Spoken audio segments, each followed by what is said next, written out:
Welcome to Easy Elim Learning Simplified. My name is Ruth, and today we are going to be discussing on carbon and its compounds. And today we're just finishing off on carbon 2 oxide. We already prepared carbon 2 oxide and discussed some properties of carbon 2 oxide in the previous lesson. So today we will look at the chemical properties of carbon 2 oxide, and then we're also going to look at other sources of carbon 2 oxide and tackle a few questions. So carbon 2 oxide usually burns in air in a blue flame to form carbon 4 oxide.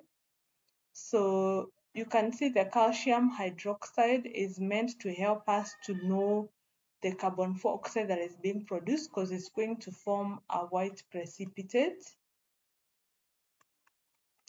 So when it burns and then it produces a white precipitate, it tells us the reaction has actually occurred. And carbon oxide readily removes oxygen from metals below it in the reactivity series, such as copper, lead, and iron. So it in turn is oxidized to carbon 4 oxide. And therefore, the carbon 2 oxide is a reducing agent. So we saw the same property also when we were discussing on the properties of carbon.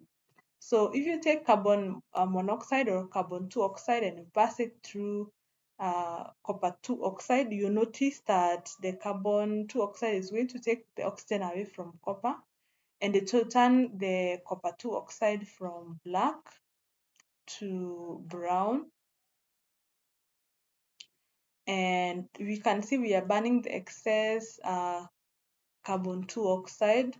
We are burning the excess carbon 2 oxide because we do not want the carbon 2 oxide to go to the atmosphere. It's very toxic, as we said. It combines with hemoglobin to form carboxyhemoglobin instead of oxyhemoglobin. So it causes a person to suffocate. So the reducing property of carbon 2 oxide makes it useful in the extraction of some metals. Same thing that we said with the carbon is also used for extraction of metals. So when you look at the equation for this reaction, so if you react copper oxide with carbon 2 oxide, it's going to produce copper solid plus carbon 4 oxide gas. So you can see you have two oxygens both sides, one carbon and one copper, so it's balanced. So if you go back, you remember we said it can reduce copper, lead, and iron. So if you write the formula for lead oxide, remember copper oxide is black, it turns to brown. Lead oxide will react with copper 2 oxide again to form lead solid and carbon 4 oxide gas. The lead oxide is usually orange when hot, so it has turned yellow to orange, and then the lead solid is gray. And then also we said that in the previous also there was iron, so iron 2 oxide, which is brown, reacts with carbon 2 oxide gas to form iron solid, which is also gray, and carbon 4 oxide gas. So another source of carbon 2 oxide is burning of fossil fuels, and the most common fuels or the amorphous forms of carbon is charcoal. So it is representing in a burning charcoal. This is a traditional charcoal burner, and it usually has an opening at the end. This opening allows air to get into the burner. So the reactions usually happen simultaneously. So first of all, when charcoal stove is opened or when it's working, air enters through the air hole or the air holes, depending on how many holes it has. And when it enters, it reacts with carbon at like region A to produce carbon 4 oxide. So if we look at the first equation, it's going to be carbon plus oxygen to produce carbon 4 oxide. So that equation is balanced. And then as that carbon dioxide goes, so this the carbon dioxide is the one that is going up. When it gets to region B, it reacts with more carbon and then it is reduced. So if we were to write that equation, it would be carbon dioxide reacts with carbon as it goes to region B, as we have said, to form carbon 2 oxide gas. So we'll put a 2 here to balance the equation. Then now this carbon 2 goes to region C. If it goes to region C, you know there is a lot of air from outside. So if there is a lot of air, especially if it has been placed in a well aerated room, the carbon 2 oxide gas is going to react with oxygen to produce carbon 4 oxide gas. So we'll balance the equation. But if it's not placed in a room with plenty air, the carbon 2 is the one that goes into the atmosphere.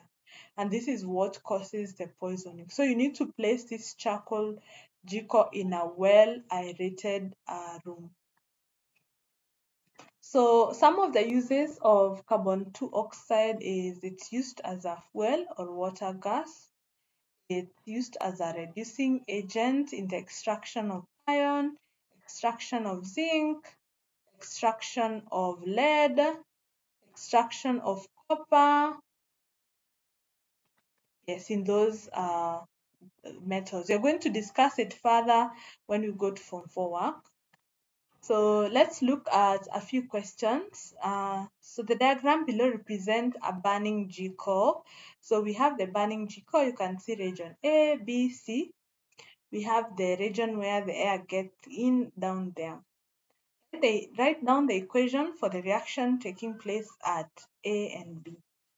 So we said A is at the bottom where there's a lot of air getting in. So carbon reacts with oxygen that is getting in to produce carbon dioxide gas. And then at region B, this carbon dioxide gas reacts with carbon to produce carbon 2 oxide gas.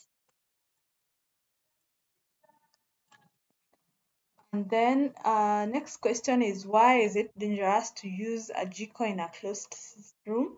So we said in region C, there is going to be production of carbon. This carbon 2 oxide in region B goes to region C. If there is enough air in the room, then carbon monoxide or carbon 2 oxide gas reacts with oxygen to produce carbon 4 oxide gas.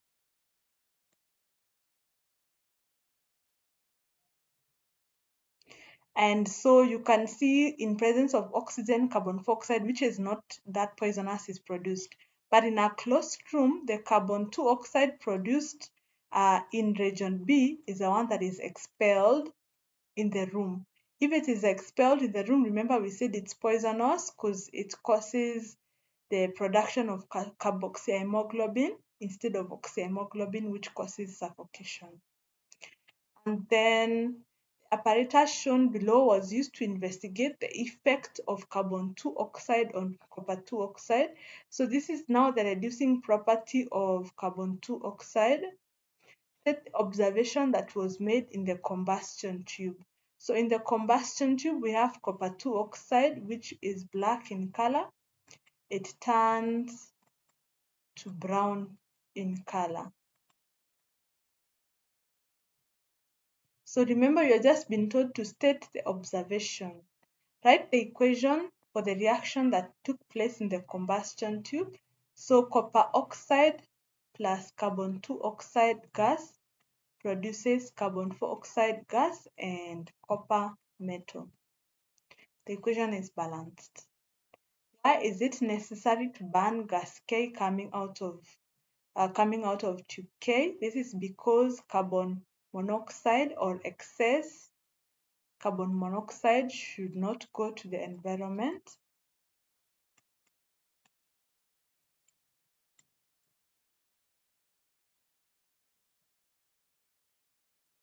Because it is poisonous.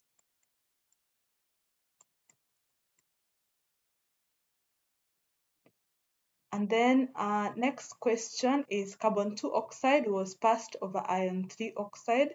So also this is a reducing. So carbon 2 oxide, iron 3 oxide, observation made in the tube. So we are going to turn iron 3 oxide from brown to gray, and then write the equation for the reaction that takes place at tube P. So we have carbon 2 oxide reacts with iron 3 oxide to form iron solid plus carbon 4 oxide. So you can see we have to balance this equation. So we are going to first of all balance the oxygens. So we can balance the oxygens first by placing 3 here to form 6 oxygens. So we need to make the reactant to be 6 as well. So we can put 3 here. So we have 6 oxygens and 6 oxygen, and then iron. Remember we have 2 ions, so it becomes 2 here. So that balances the equation. So that brings us to the end. So we have already finished on the carbon, oxides of carbon, that is carbon 4 oxide and carbon 2 oxide.